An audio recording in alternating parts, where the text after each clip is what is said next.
My name is Audra Wilson, and I am 32 years old. For as long as I can remember, I have been the responsible one, the hard-working one, the one who always had to try twice as hard for half the recognition in my family. That night at the country club when my father called me selfish in front of everyone while praising my sister Vanessa, something inside me finally snapped. After years of silent sacrifice, I spoke my truth, and the look on his face was worth every second of the uncomfortable silence that followed. Before I tell you how I finally stood up for myself after years of being called selfish, let me know where you are watching from and hit that subscribe button if you have ever been underappreciated by family. I grew up in Oak Brook, a comfortable middle-class suburb just outside of Chicago. Our neighborhood was the kind with manicured lawns, community barbecues, and an unspoken competition for whose kids were the most accomplished. In our household, that unofficial trophy always went to my younger sister, Vanessa. From the beginning, my father, Harold, made no secret of his favoritism. Vanessa was born when I was 3, and from what my mother told me years later, Dad had always wanted a second daughter with more personality than his serious firstborn. Vanessa certainly delivered on that expectation with her outgoing nature and ability to charm adults from an early age. Vanessa has never met a stranger my father would boast at neighborhood gatherings, while I stood quietly beside him, invisible, in my sister's radiant shadow. My mother, Diana, tried to balance things out, but she was the quintessential peacekeeper. Rather than confronting the obvious favoritism, she would pull me aside after particularly hurtful incidents and whisper, "Your father loves you too, Audra. He just shows it differently." As I grew older, I realized what she really meant was that he showed it less, if at all. The contrast in how we were treated was stark.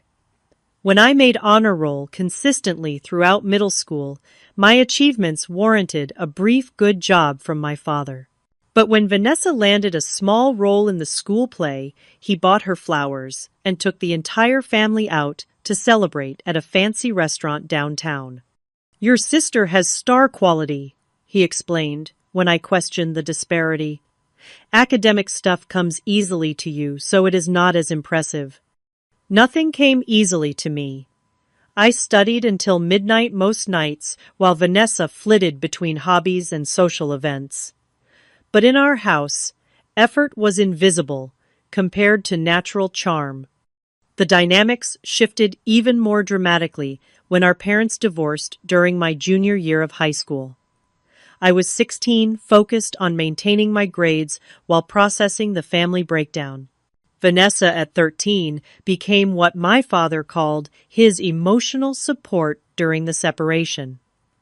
While he leaned on her, I was expected to be self-sufficient, the strong one who did not need comforting. After the divorce weekend, visitations became another arena for the imbalance to play out. My father would plan elaborate outings for Vanessa, while I was left to entertain myself at his new bachelor apartment. If I expressed any disappointment, he would label me as difficult or impossible to please compared to my easygoing sister. College presented new challenges. I had worked part-time throughout high school to save for tuition, expecting some parental support. Instead, I was told I needed to be independent and build character through student loans and work-study programs. Meanwhile, Vanessa received full financial support when her time came, with my father covering her tuition, apartment, and even a car.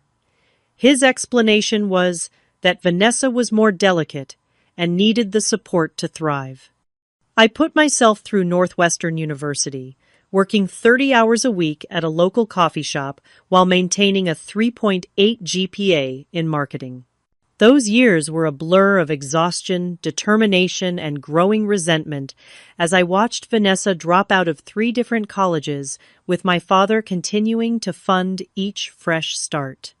"College is not for everyone," he would say, defending her latest abandonment of education. "Vanessa is creative. She needs to find her path." After graduation, I secured an entry-level position at a respected marketing firm in Chicago. Through sheer determination and consistent 80-hour work weeks, I climbed to an executive position by the time I was 30. My success was self-made, something I took immense pride in despite the toll it took on my personal life. Vanessa, meanwhile, had developed a pattern of starting entry-level jobs with enthusiasm only to quit within months when the work became challenging or boring. She cycled through positions as a receptionist, retail associate, yoga instructor, and personal assistant, never staying anywhere long enough to develop skills or advance. She also moved from one serious relationship to another, often living with boyfriends, until inevitable breakups left her scrambling for housing. Throughout all of this, I built a small circle of trusted people who saw the truth of our family dynamic. My best friend Sophia had witnessed the disparities since childhood and provided a sounding board for my frustrations. "Your family is treating you like an ATM with legs," she told me bluntly after one particularly difficult family gathering. "They take and take, but never acknowledge what you give." I also found understanding in my relationship with Derek, a graphic designer I had been dating for 2 years. Unlike previous boyfriends who had found my family situation too complicated, Derek recognized the manipulation and encouraged me to establish boundaries. "You cannot set yourself on fire to keep others warm," he would remind me when I was torn about saying no to yet another request for help from Vanessa. The most recent addition to our complicated family tableau was Brenda, my father's second wife, 15 years his junior, and, unsurprisingly, firmly in Team Vanessa. From the moment she joined the family, Brenda positioned herself as Vanessa's advocate and confidant, often suggesting that I lighten up or be more supportive of my struggling sister. "Family helps. Family," Brenda would say meaningfully during holiday gatherings, her eyes fixed on me whenever Vanessa mentioned her latest financial crisis.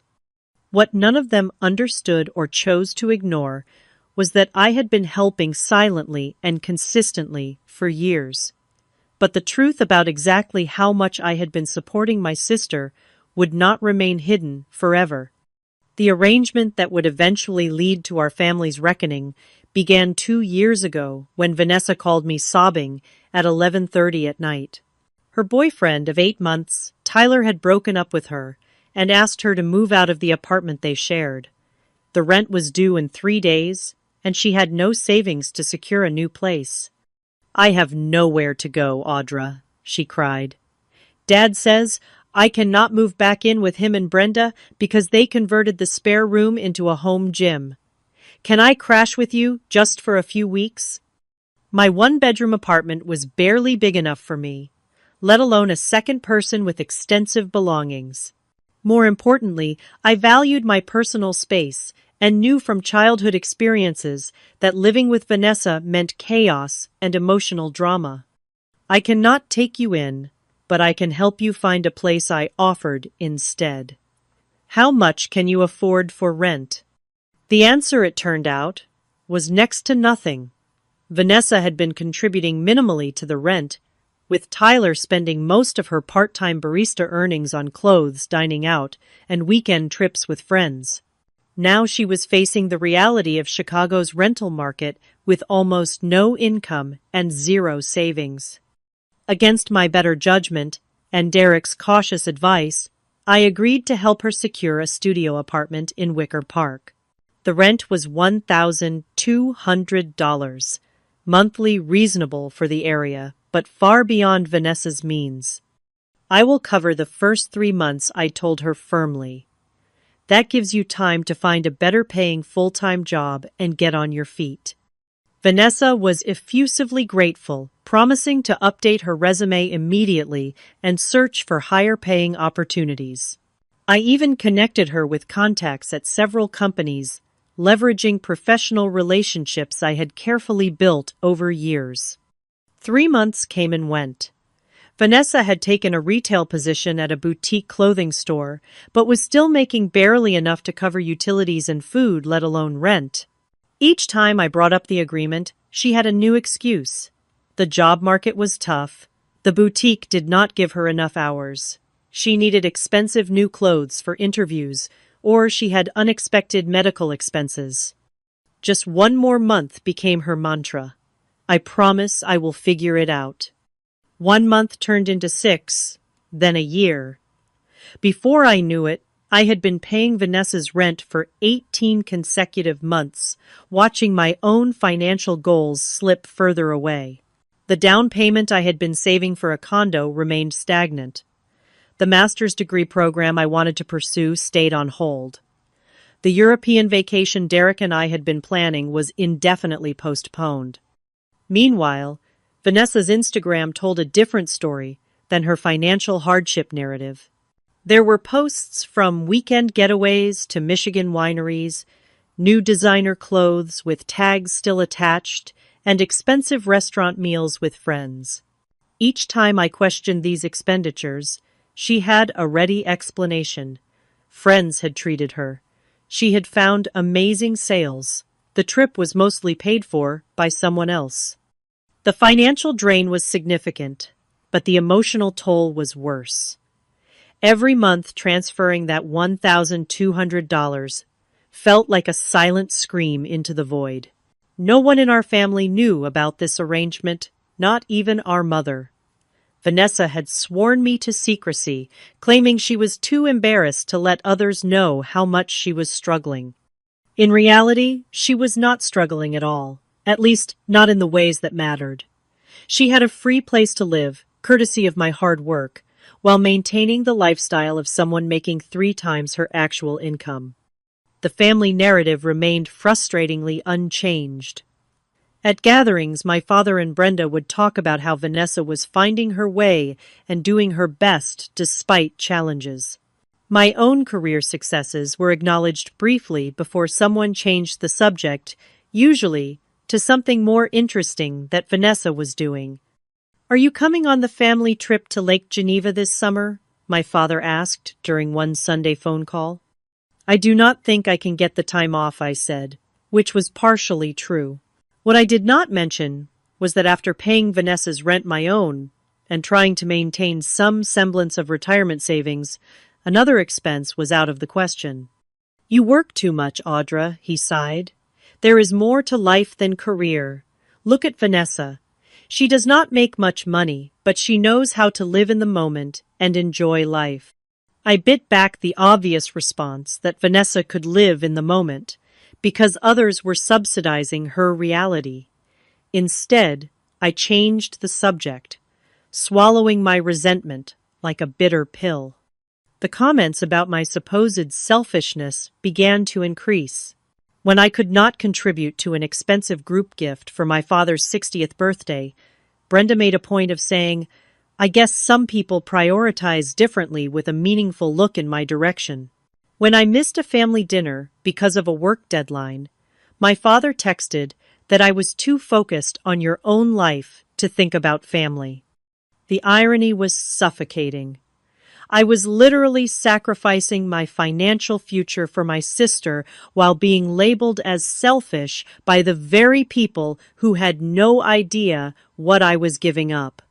Derek witnessed my struggle firsthand, watching as I calculated and recalculated my monthly budget to accommodate Vanessa's rent while maintaining my own financial obligations. "This is not sustainable," he told me one night after I had turned down a weekend away because of money concerns. "You are enabling her to stay stuck while punishing yourself." "What am I supposed to do?" I asked. "Let her become homeless." "She would not be homeless," he said gently. "She would have to make different choices. Maybe get roommates moved to a cheaper area, or actually work full-time like most adults. You are not helping her by removing the natural consequences of her actions." I knew he was right, but years of family conditioning made it difficult to imagine standing up for myself. What would my father say? How would it affect my already tenuous relationship with Vanessa? Would this be the thing that finally fractured our family beyond repair? Still, something had to give. I tried taking a gentler approach, first meeting Vanessa for coffee to discuss a path toward financial independence. I need to start thinking about my own financial goals, I explained carefully. I cannot keep paying your full rent indefinitely. Vanessa's eyes immediately welled with tears, her go-to response when confronted with anything uncomfortable. Are you saying you are cutting me off? She asked, voice trembling. You know I cannot afford that place on my own. Do you want me to be homeless? No, of course not. I backtracked immediately, hating myself for the weakness. I just thought, maybe we could create a plan where you gradually take over more of the rent. She sniffled, dabbing at her eyes with a napkin. I am really trying, Audra. I just had to reduce my hours this month because of my anxiety. The manager was scheduling me for too many closing shifts, and you know how that affects my sleep. And just like that, the conversation shifted from her taking responsibility to me feeling guilty for adding to her stress. I left that coffee shop, having agreed to continue the full payments for at least another 3 months. The cycle of enabling continued, with my resentment growing alongside my dwindling savings account. Something would have to break this pattern. As it turned out, that something would be my patience, pushed to its limit by one family dinner too many. The annual Wilson family dinner at the Oak Brook Country Club was a tradition my father had maintained since the divorce. Every year in June, he would reserve the private dining room, invite a few close friends, and gather the family for what he called a celebration of our ongoing bond, despite life's changes. In reality, it was an opportunity for him to showcase his success and position as family patriarch, with all of us expected to play our assigned roles.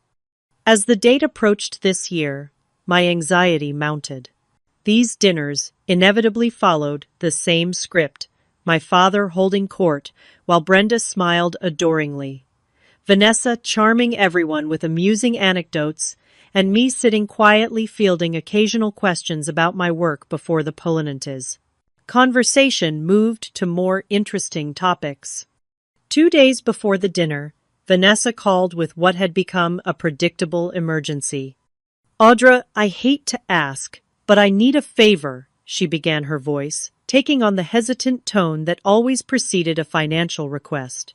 There is this amazing opportunity for a pop-up boutique event, but I need to pay for a vendor table up front. It could really help me start my own business. Vanessa's business ideas had become a revolving door of unrealized plans. Last month, it was becoming a personal stylist. Before that, launching a wellness blog. None of these ventures ever materialized beyond the initial excitement phase, and certainly none had produced any income. How much do you need? I asked already, mentally adjusting my budget for the month. Just $300, she said quickly. The event is this weekend, and I could make back triple that amount if I sell even half my inventory. What inventory? I asked. I did not know you had products to sell. Well, I need to buy some things to resell, she admitted. But I have done all the research. Trust me, this is going to be different. Against my better judgment and the imagined sound of Derek's disapproving sigh, I transferred the money. Good luck, I said. I hope it works out. The night of the dinner arrived, and I made my way to the country club with the familiar mix of obligation and dread. The dining room was elegant, as always, with crisp white tablecloths and the soft glow of candles, creating an atmosphere of refined comfort. My father and Brenda were already there, along with their friends the Hyases and the Porters couples in their 60s, who had known our family for years. I spotted Vanessa across the room, animated in conversation with Mrs. Porter. As I approached, I noticed the large Louis Vuitton handbag on her arm, its distinctive pattern catching the light. The bag was new, and from my knowledge of the brand, cost at least $2,000, far more than the $300 I had sent her for the supposed business opportunity. My stomach tightened as realization dawned. There was no pop-up event, no vendor table, no business plan. The money had gone toward a luxury purchase, while I had been eating ramen noodles 3 nights a week to offset the constant drain on my finances. "Audra, you finally made it!" my father called out, gesturing to the empty seat beside him. "We were just talking about Vanessa's exciting weekend plans." I took my seat, accepting a glass of wine from the server, desperately needing its calming effect.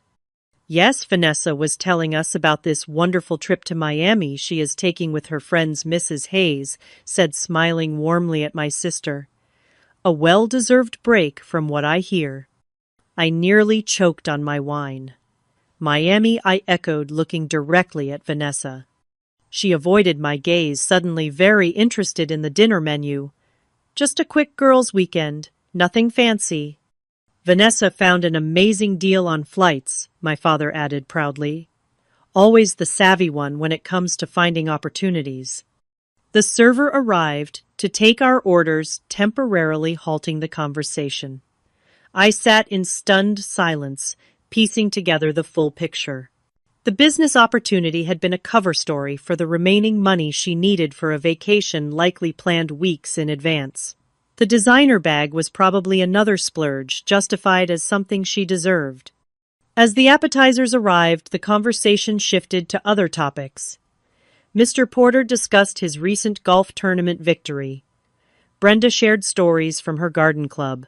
My father regaled everyone with anecdotes from his recent business trip to Boston. Through it all, I remained quiet, a storm brewing behind my polite smile. "Audra, you are unusually silent tonight," my father finally noted during the main course. "Everything all right at work?" "Work is fine," I replied evenly. "Just processing some information." "You work too hard," he said dismissively. "All those hours at the office, and for what, you need to enjoy life more like your sister?" Vanessa smiled uncomfortably, perhaps sensing my growing tension. "Speaking of enjoying life," Brenda interjected, "Vanessa, tell everyone about that new yoga studio you discovered." As Vanessa launched into a description of some overpriced boutique fitness class, I felt my patience fraying. Every word from her mouth seemed to emphasize the disparity in how we lived and how our family perceived us. She was the free spirit, the fun one, the one who knew how to live. I was the workaholic, the serious one, the one supposedly missing out on life's pleasures. No one at that table knew that her carefree lifestyle existed because of my sacrifice. No one knew that the rent for the apartment where she practiced her leisurely morning routines came from my overworked hours. No one knew that my own dreams were on hold so she could chase her whims. The weight of this unacknowledged reality pressed down on me as the dinner progressed. Each laugh, each approving nod from my father toward Vanessa, each dismissive glance in my direction, tightened the knot of resentment in my chest. By the time dessert menus were presented, I was holding myself together by the thinnest thread of composure. Then came the comment that would finally snap that thread. "I am thinking about taking a pottery class this summer," Vanessa announced as we considered the dessert options. "I have always wanted to try it, and there is this amazing studio in Bucktown." "That sounds wonderful, sweetheart," my father beamed. "It is good to explore your creative side." "It is a bit expensive," Vanessa admitted, twirling her hair, the way she always did when leading up to a request. "But I think it would be really fulfilling." "Worth every penny for something that feeds your soul," Brenda agreed. "Life is too short not to pursue your passions." I took a long sip of water, trying to cool the heat rising in my chest. The pottery class was clearly the next thing she expected me to fund after the rent, after the business opportunity that turned into a Miami trip, after 2 years of constant financial support. "What about you, Audra?" Mrs. Porter asked kindly, perhaps noticing my discomfort. "Do you have any summer plans?" Before I could answer, my father jumped in. "Audra does not have time for hobbies or vacations. Too busy climbing the corporate ladder." I actually had to cancel my plans to take some graduate courses this summer, I said quietly. Budget constraints. That is the problem with your generation, Mr. Hayes commented. Too focused on credentials and not enough on experiences. Or maybe some of us have different priorities and responsibilities, I countered, unable to keep the edge from my voice. My father frowned. There is no need to be defensive, Audra. Howard is just making conversation. I am not being defensive. I am stating a fact. See, this is exactly what I mean, my father said, his voice rising slightly. Your sister takes constructive comments in stride. You always have to argue and make things difficult. The table fell uncomfortably silent. Even the Heises and Porters seemed to sense they had stumbled into family tension. I do not make things difficult, I said evenly. I have different circumstances. What different circumstances? My father scoffed. You make twice what your sister does. You live alone with no dependents. You should have plenty of disposable income for things you enjoy. That was the moment something shifted inside me. The careful wall I had built around my resentment began to crumble. 2 years of silence, of enabling of being the family ATM, while being labeled as selfish, suddenly felt unbearable. You have no idea what my financial situation is, I said, my voice surprisingly calm, despite the emotion churning inside. I know you are doing well in your career, he dismissed.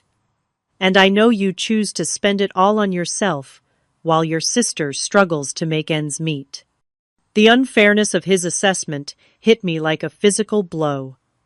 I looked around the table at these people who had completely misunderstood my life and character and decided the truth could no longer remain hidden.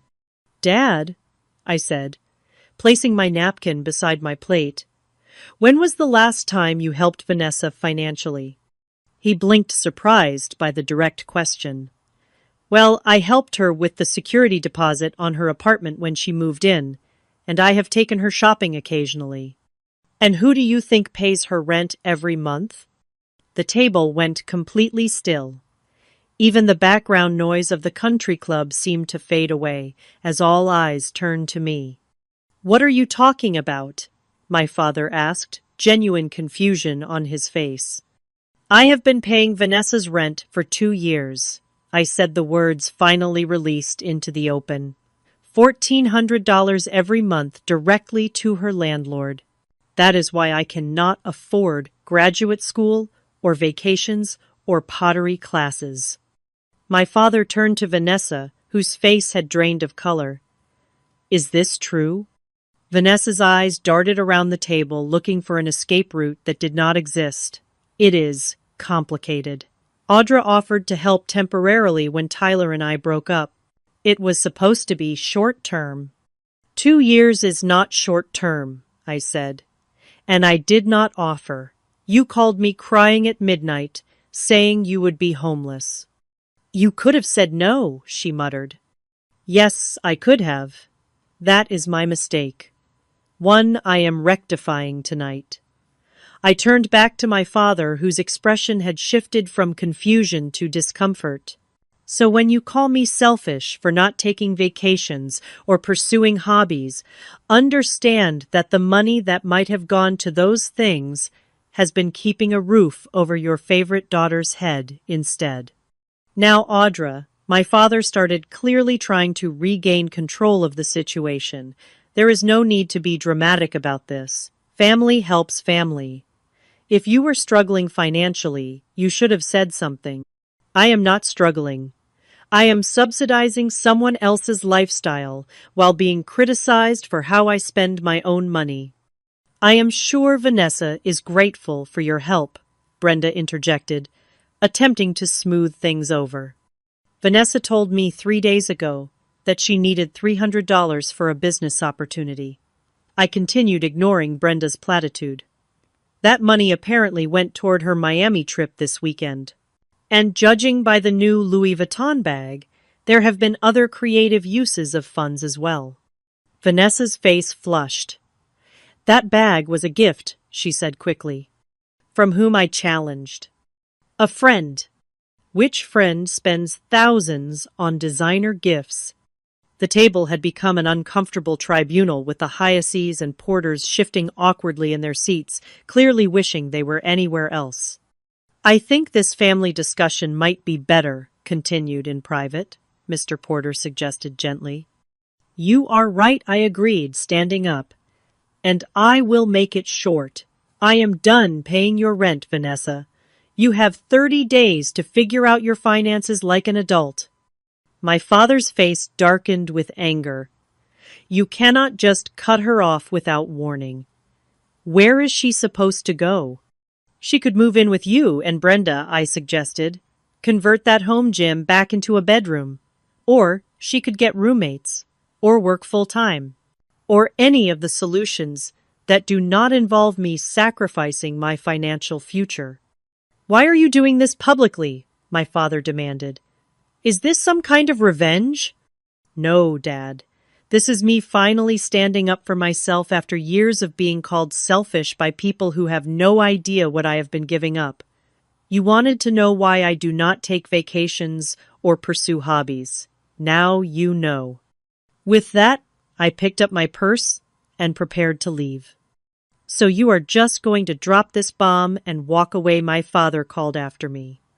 This is why people find you difficult, Audra. You always have to make a scene instead of handling things maturely like your sister. I turned back one last time, surveying the table, the shocked faces of the dinner guests, Brenda's tight, uncomfortable smile, Vanessa's tear-filled eyes already calculating her next move, and my father still somehow casting me as the villain in a story where I had been silently saving everyone for years. I am handling things exactly as maturely as they deserve to be handled, I said calmly. Enjoy your dessert. I will see myself out. The sound of my heels on the hardwood floor echoed through the dining room as I walked away, leaving behind the weight of expectations and obligation I had carried for too long. For the first time in years, despite the confrontation and its inevitable fallout, I felt something close to freedom. The drive home from the country club was surreal. My hands gripped the steering wheel so tightly my knuckles turned white, but inside, I felt a strange mixture of terror and liberation. Years of carefully maintained family dynamics had just been blown apart at an upscale dining table, and there was no going back. I barely made it through my apartment door before my phone exploded with notifications. 3 missed calls from my father, 5 from Vanessa, and a text from my mother asking what happened. Word traveled fast in our family circle. I silenced my phone and poured myself a glass of wine, hands still shaking slightly. Then I called the one person I knew would understand. I did it, I told Derek when he answered. I told everyone the truth about Vanessa's rent. How did it go? He asked cautiously. About as well as a nuclear explosion. Can I come over? I do not want to be alone right now.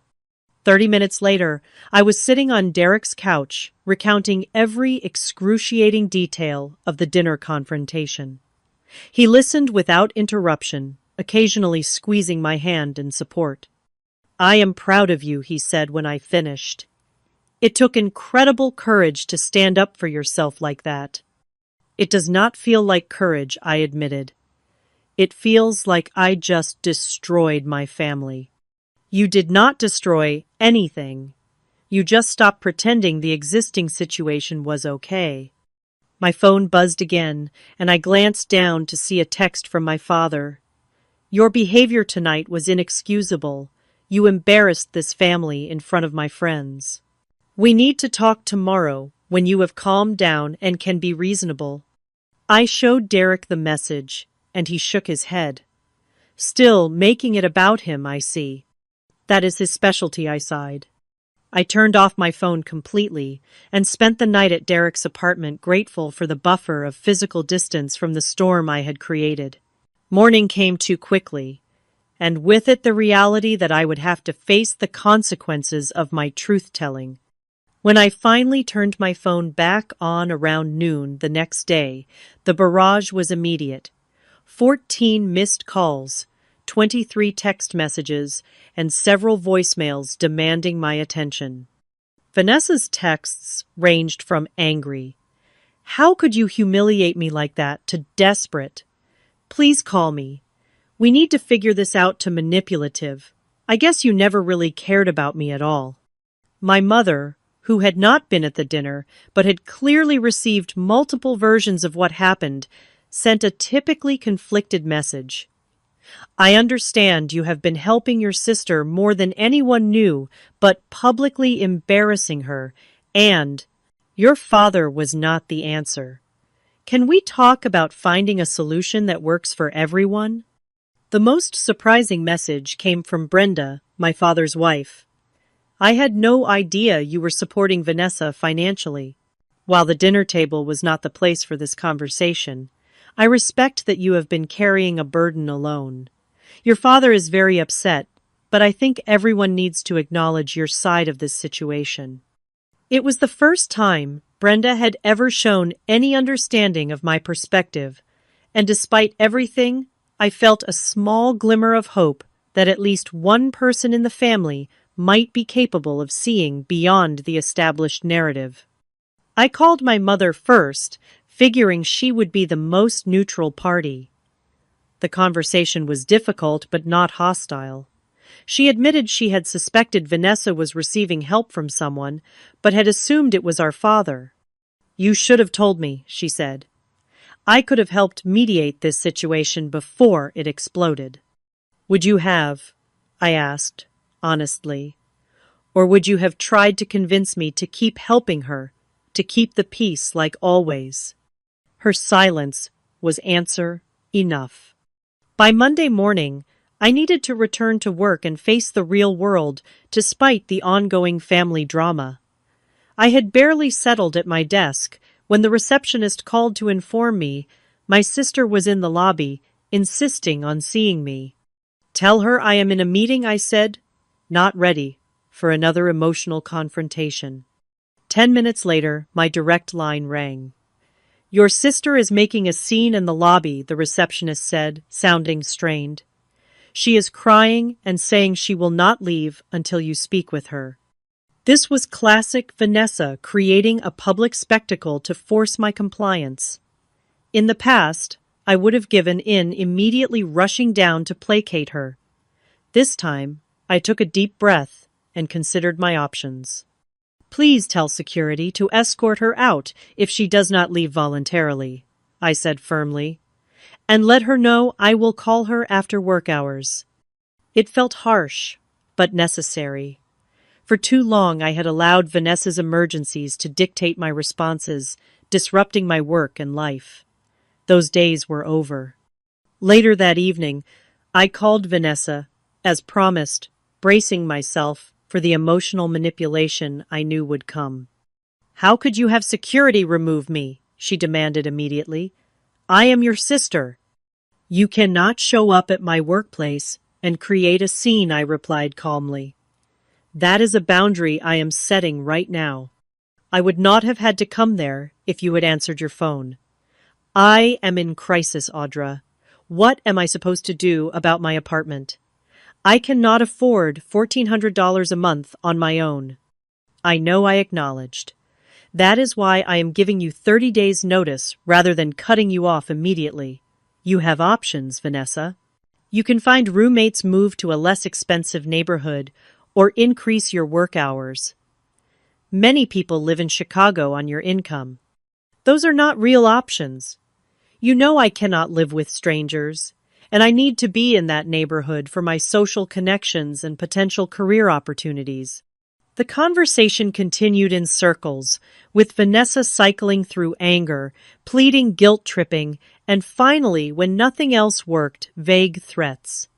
"Dad is furious with you," she said.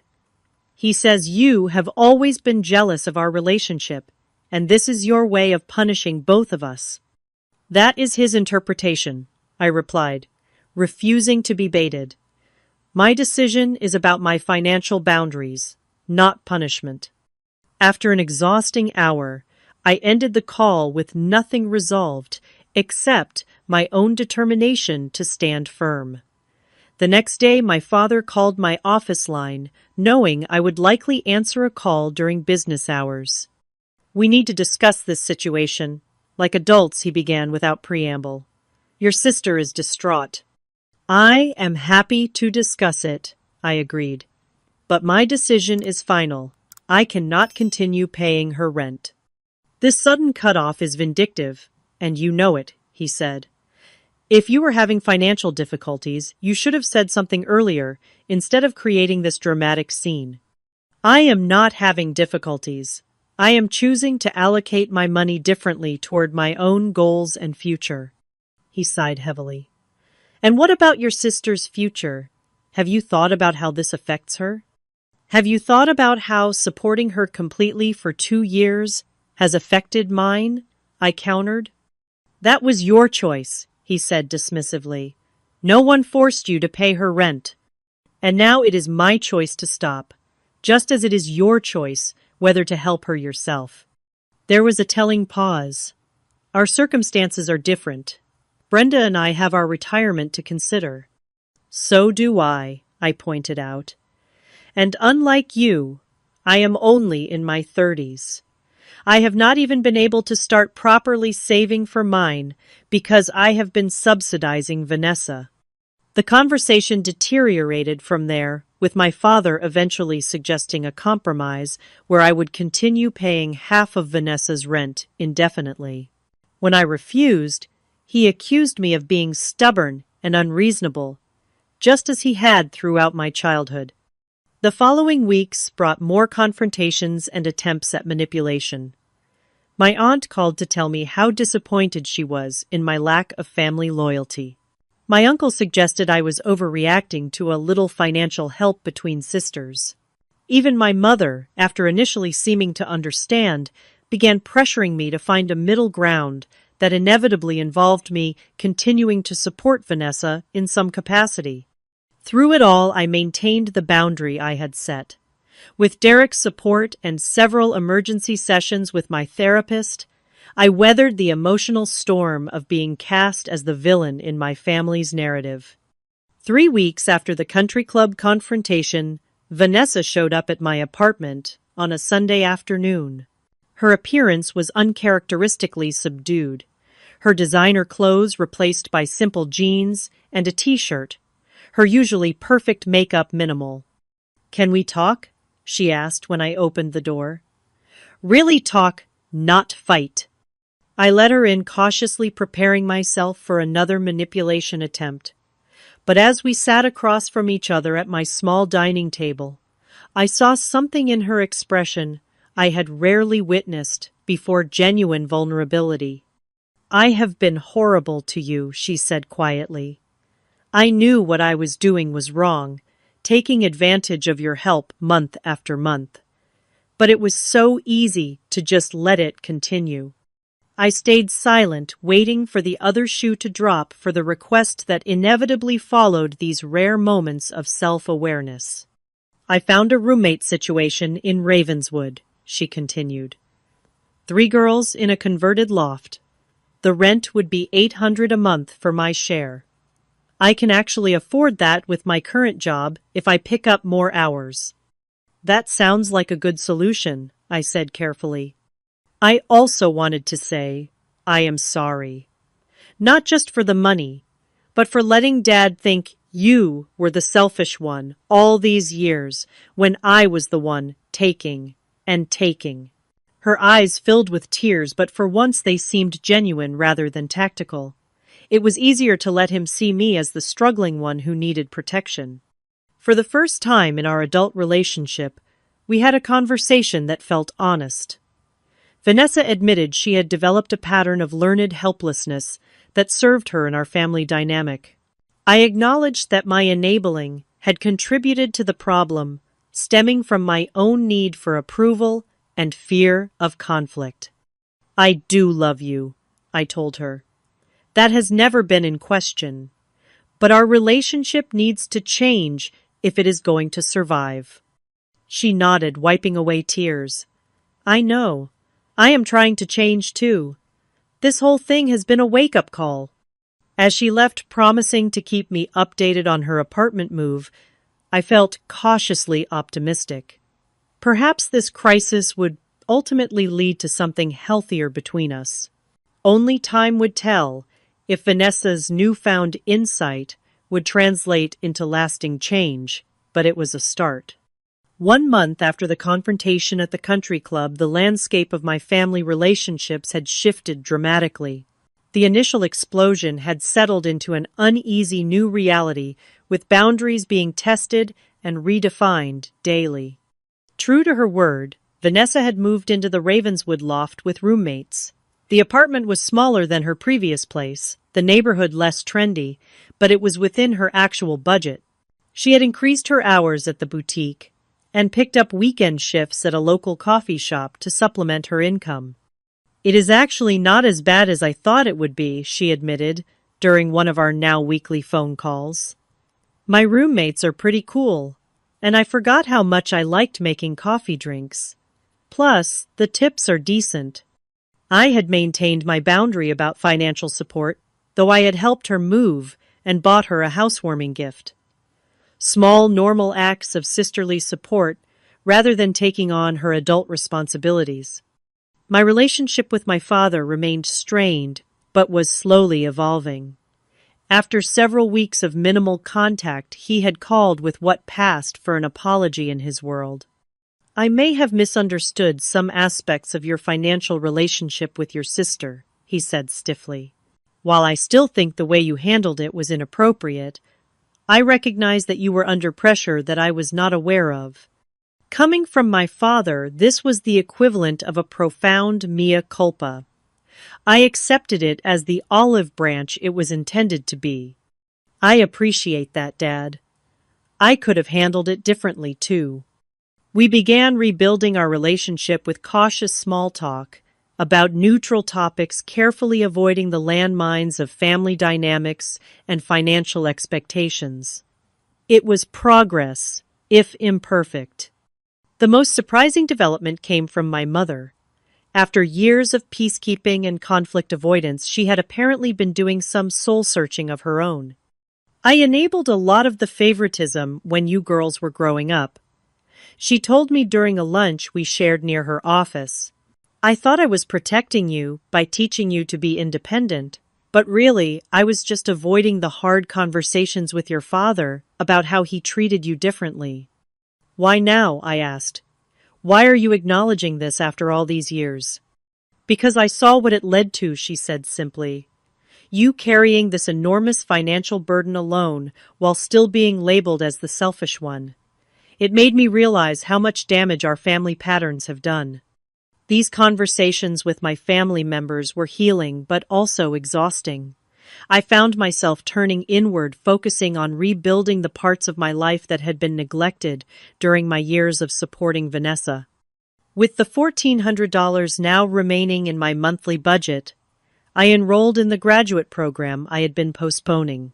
The evening classes in advanced marketing strategy and digital analytics were challenging and invigorating, connecting me with like-minded professionals and opening new possibilities for my career trajectory. I also began working with a financial advisor to create a realistic plan for buying my own condo within the next year. After years of watching my savings stagnate, it was empowering to see the numbers moving in the right direction each month. My relationship with Derek deepened as well. Without the constant stress of my family obligations and financial strain, I had more emotional energy to invest in our partnership. We took the weekend trip we had been postponing for months, a simple getaway to a lakeside cabin in Wisconsin where we hiked, cooked together, and reconnected. You seem lighter, he observed as we sat by the fire one evening. Even when you smile, it reaches your eyes now. I feel lighter, I admitted. I did not realize how much energy it took to maintain that situation until I was free of it. The real test of our family's new dynamic came 2 months after the confrontation when my father suggested resuming the tradition of a family dinner.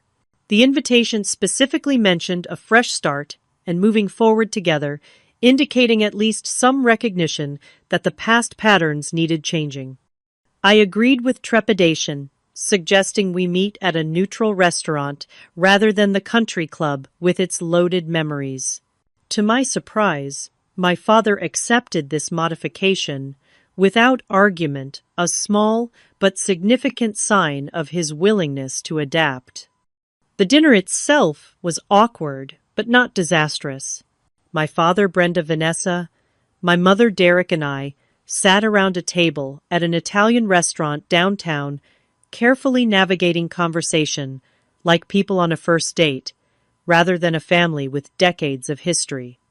Vanessa spoke about her new apartment and her increased responsibilities at work with a pride I had rarely heard from her before. "My manager is training me on the inventory system," she said. "If things go well, there might be an assistant manager position opening up in the fall." "That is wonderful, honey," my mother said warmly. "You seem really engaged with this job." "I am," Vanessa said, then added with a glance at me. "It turns out I actually like having structure and responsibility. Who knew?" My father was quieter than usual, listening more than dominating the conversation. When the check came, he insisted on paying for everyone, a familiar gesture of control through generosity. But then he did something unprecedented. "Audra," he said, turning to me, "I want to hear more about this graduate program you have started. It sounds like exactly the kind of strategic move that has made you successful in your career." It was a small moment, but significant, an acknowledgement of my choices and path that had been rare in our family interactions. I found myself talking about my classes and professional goals with an enthusiasm that surprised me, and even more surprisingly, my father listened with what appeared to be genuine interest. After dinner, as we were saying our goodbyes on the sidewalk outside, my father pulled me aside. "I want you to know," he said awkwardly, "that I have been doing some thinking about how I have treated you and your sister differently over the years." I waited, not wanting to interrupt what seemed like a difficult admission for him. "I may not have always been fair," he continued. "Your sister and I are similar in some ways, and perhaps that made it easier for me to understand and support her. But that does not mean I value your accomplishments any less." It was not a perfect apology. It did not acknowledge the years of favoritism or the unfair burden I had carried. But it was a start, a crack in the wall of family dynamics that had seemed impenetrable for so long. "Thank you for saying that," I responded simply. "It means a lot to hear." As Derek and I walked to our car afterward, he squeezed my hand. "Baby steps," he said. "Baby steps," I agreed. The following weeks brought more small but meaningful changes. Vanessa called once to ask for advice about handling a difficult customer rather than asking for money. My father sent an article about marketing trends with a note saying, "Thought you might find this interesting for your graduate work." My mother invited me to lunch regularly, making a point to ask about my goals and dreams rather than just crisis managing family dynamics. 3 months after the confrontation, Vanessa invited me to her new apartment for dinner with her roommates. The space was modest but charming, decorated with creativity rather than expensive brands. She had prepared a simple pasta dish, admitting with a laugh that she was still learning to cook on a budget. "I wanted you to see that I am really doing okay," she said, as we sat on her small balcony after dinner. "I know you probably worried that I would fall apart without your help." "I did worry," I admitted. "I am proud of how you have handled this change." She twisted her wine glass thoughtfully. "You know what is weird? I actually feel better about myself now. When you were paying for everything, there was always this voice in my head saying I was a failure who could not handle adult life. Now I know I can, even if it is not as fancy as before." That conversation marked a turning point in our sister relationship. The dynamic was shifting from enabler-enabled to something more balanced and healthy. We were finding our way toward being sisters who supported each other emotionally without unhealthy financial entanglement. By the 6-month mark, many of the changes had solidified into new patterns. Vanessa had received the assistant manager promotion and moved to a slightly better apartment, still with roommates, but in a neighborhood she preferred. She occasionally asked for small loans for specific purposes, which she now consistently repaid on time. My graduate courses were going well, with one professor suggesting I consider teaching as an adjunct after completing my degree. Derek and I had begun seriously discussing our future together, including the possibility of marriage and combining our financial resources towards shared goals. The most profound change, however, was internal. The weight of resentment I had carried for years had lightened, replaced by a sense of agency over my own life and choices. I no longer felt defined by my role as the responsible one, the family ATM, or the supposed selfish sister. I was simply Audra, a woman with her own dreams, boundaries, and yes, generosity expressed on my own terms, rather than extracted by obligation. When my father called to invite everyone to the country club again for his birthday dinner, I was able to accept, without the knot of dread that would have accompanied such an invitation in the past. Whatever happened, I knew I could handle it with the newfound strength that comes from standing in your truth. Looking back on that night at the country club, when I finally spoke my truth, I realize it was not just about money. The $1,400 I sent to Vanessa's landlord each month was a symbol of something much deeper: my willingness to sacrifice my own needs to maintain a family dynamic that hurt me. The journey from resentment to empowerment did not happen in a single dramatic moment, despite how it might appear from the outside. It began with small recognitions, moments of clarity fostered by people like Derek and my therapist, who could see what I could not, that I deserved to prioritize my own well-being. Financial freedom created the space for emotional freedom. Once I reclaimed control of my resources, other forms of self-advocacy became possible. I could say no without guilt. I could express my needs without apology. I could exist in my family as a full person, rather than a supporting character in everyone else's story. My relationship with my family today is not perfect, but it is honest in a way it never was before. My father and I have developed a cautious respect for each other. He may never fully understand me or give me the unconditional approval I once craved, but he has learned to respect my boundaries, and I have learned that his approval is not necessary for my happiness. Vanessa and I are building a healthier sister relationship based on mutual support rather than dependency. She still struggles sometimes with financial management, but she faces the consequences of her choices rather than expecting rescue. In turn, I have learned to offer guidance without control, caring without enabling. Perhaps the most important lesson from this experience is that enabling behavior hurts both people involved. When I paid Vanessa's rent, month after month, without expectations or limits, I was not helping her grow into a capable, independent adult. I was keeping her trapped in a cycle of dependency while growing increasingly resentful myself. True selflessness includes self-respect. For too long, I equated being a good sister, a good daughter, with sacrificing my own needs. I now understand that healthy relationships require healthy boundaries. Caring for others should not come at the expense of caring for yourself. The peace that comes from living authentically is worth the temporary discomfort of speaking difficult truths. For years, I avoided conflict by silently supporting Vanessa while accepting my family's unfair characterization of me as selfish. The confrontation at the country club was painful and messy, but it cleared the way for more honest relationships all around. Today, my family interactions are more truthful, if sometimes more difficult. We no longer pretend that everything is fine when it is not. We acknowledge differences and disagreements rather than sweeping them under the rug. It is not always comfortable, but it is real in a way our previous dynamic never was.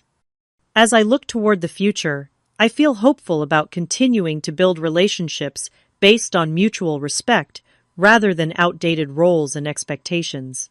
The graduate degree I am now able to pursue will open new career opportunities. The savings I am building will create options for housing and eventually retirement. The honest communication skills I have developed will serve me in all relationships, personal and professional. Speaking your truth might make a room go silent, but in that silence something new has space to grow.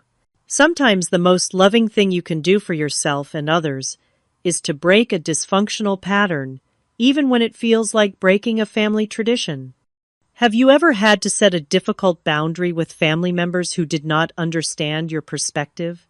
How did you find the courage to stand up for yourself in a situation where you were being taken for granted? I would love to hear your stories in the comments below. And if this story resonated with you, please hit the like button and subscribe to hear more authentic life experiences.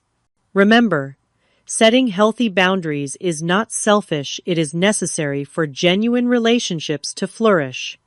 Thank you for listening to my story, and I wish you the strength to honor your own truth, even when it makes the room go silent.